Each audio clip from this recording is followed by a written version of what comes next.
Happy June, everybody. I guess almost July. I cannot believe it feels like the beginning of March was 10 years ago, but I also can't believe that it's already July. Yeah, me too. It's crazy. We're almost halfway through 2020 now, and first part of it, I'm ready to see going. So I'm glad to hear about that. Yeah. Hopefully the second half is a little more in line with what we usually expect. So I think that rolls us right into the conversation about numbers and what the market is like, because I think what I hear all the time, and I'm sure you do too, is, what's the market like? And I think there's a huge misconception about the Yep, market. So let's roll into the numbers. sounds good. Um, I'm gonna pull my screen up here real fast so we can see it. And Around what's going on in today's world. So go ahead, man.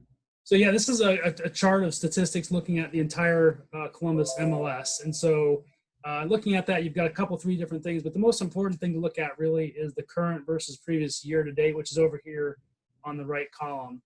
First thing you notice is the only thing green on the whole chart, it feels like at some points, is the current versus previous year to date pendant home sales are up 2%. Even though we're in a pandemic, we're up 2% over last year. And then right away at the same time, you see that we're down 40.7% on homes that are actually for sale right now. So, taking a look at those two statistics and thinking about what that means, it means that there's a ton of demand out there and that people are willing to buy. Obviously, the 2% more in contract than last year, yet the inventory is super low. And so that's producing a really strong seller's market. And Yeah, so, I mean, the one thing that I would remind everybody, just like we always talk about when we talk about numbers, is when we're looking at the entire MLS, real estate is absolutely local. And yeah, so we pull numbers like this for a lot of specific school districts and cities. And definitely it can vary just depending on your area. So I think this is a great representation of what's happening in the overall market, but there are some areas that are in worse shape than this and some areas that are in significantly better shape. The only thing I wanted to point out about this, and then we can roll into what the market, what should you be thinking about, is the biggest concern I have are the new listings being down 11.9%. yeah. And we've been seeing that year to date new listing number be down more and more as we go further into the year, which means as we go into our next conversation, that people that traditionally would have listed their house in March, April, May that maybe didn't because of COVID, they're not like running out into the market now that it's June and July and things have opened up. Yeah, I'm going to turn So the screen off here, but yeah, I would agree with that totally. I mean, the big thing I think we're seeing is we're not seeing that rush after the school ended. We thought we might have seen, and we're not seeing this relief as much as we would have hoped with the new listings coming on the market. yeah, I think we've trended just below a normal June in most markets. Some markets have been a little bit above, but a normal June is usually kind of the first month where new listings start to drop off. April and May, maybe June is kind of the peak of it, but we definitely haven't made up for the fewer listings that didn't happen in April and May. No, but that actually brings a pretty big opportunity. And I know we talked about three or four things you wanted to mention the opportunities that are out there for our clients and for anybody that our clients really might know that's thinking about potentially selling. Yeah, and I think we wanted to kind of target our message towards sellers, and yet the message is absolutely applicable to buyers. The one thing that's applicable to everybody, the one reason we've heard sellers being nervous, other than health and safety concerns, is definitely that they can't find something to buy. And Right. so the one thing that you and I really worked and worked numbers on what would happen if the historic interest rates, which are somewhere around 3% for a 30-year fix, jumped to 4%, which I think you and I would both agree is still an amazing interest rate. And Oh, yet when yeah. we looked at a $300,000 mortgage, the difference in a 3% rate compared to a 4% rate was $2,000 a year over 30 years, which amounts to $60,000. So That's a my ton of question, money. what's that? That's a ton of money. I mean, that's actual usable money every year. A couple grand in your pocket, you can go do something with.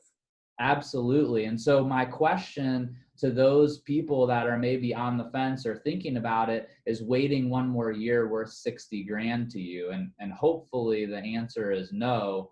And I think it really is. So I wanted to talk a little bit about 2 or 3 things that you could do, that kind of tricks, I guess, that we have in our bag that most sellers aren't aware of, that in a higher inventory market might not be something that we have to talk about.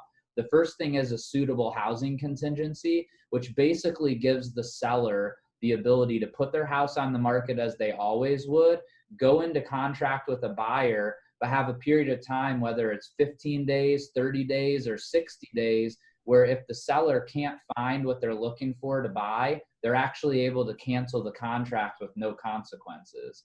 And Yeah. that's something that I think the general public just isn't aware of, because prior to the last couple years, we've never really used that. And with inventory down 40% compared to last year, which was already a low inventory year, I think it's something that could be much more applicable now. And then the Yeah. second thing that we have a huge opportunity, because our office has over 260 licensed agents in it, our huge opportunity is what we call office exclusive listings. So if you're in that camp that you're a little bit nervous and weary to list your house because you don't want a lot of strangers walking through, we have the ability to actually list your home for sale, not put it on the MLS, and market it to the over 260 agents that are in our office. And then it gives you the opportunity to name your terms, name your price. And if the right buyer comes along to buy your house, awesome. And if not, you can still choose to wait till next year, or something in between would be do that for a month or two. And then if you're then like, well, I'm feeling better about letting people into the house, then put it on the MLS in a month or two. So I think those are options that normally they don't fit into that perfect box with a bow on it that we usually see sitting under the tree. And yet those are real options for people in an environment that absolutely is far from normal. Totally agree. I think those are some great options for people that, like you say, if you're worried about somebody coming into your house or so many people coming into your house, we've got a solution for that. If you're worried about not being able to find a house, we've got a solution for that. And those are just a couple of the ideas or the couple of the strategies we use to get our clients what they're looking for and help accomplish their real estate goals. Yeah, so in summary, my really plea to you would be, if you've thought at all about moving, whether it's homeschooling, you realize you needed more space, or whether maybe you're looking to downsize, whatever that looks like, being able to lock in the interest rates at today's rates is something that most likely in our lifetimes, we're not going to get very many, if any, more opportunities to do this. And so when you talk about retirement planning and planning for the future, we don't know what's coming down the pike, and to be able to get into that next home and be locked in at a super low rate, there's a lot of value. So any questions, want to talk through this, want to run a market analysis to see what's going on, let us know. The last thing I want to remind you guys too is that even though the inventory is down and new listings are down, because the demand is still high, we're actually seeing prices either stay stable, or even in some of the lower price ranges, increasing in some cases faster than they were last year, just because of that limited inventory. So don't think that by listing your house now, that automatically means that you have to take less money, because in a lot of cases, it's actually the opposite. So, And one other thing I might want to mention just before we sign off here is that if you are not planning on moving, which probably is a good percentage of our clients, and you have a mortgage that rate is higher than about 4%, this whole $60,000 scenario we just talked about could apply to you too. So if you need help refinancing your house, give us a call and we'll definitely hook you up with one of our preferred lenders. yeah, and I would say, just because we don't know what your mortgage balance is, if you're above 3.5%, Yeah, call even that. and take a look at it. And worst case scenario, it doesn't make sense, but it's usually that 0.5% to 0.75%, what can make it worthwhile for you to refi, because we have some great low closing cost options for you. So thank you guys Absolutely. for listening to a super longer than normal video, but hopefully it was helpful. Yeah, thanks. Happy 4th Have of a July. great one.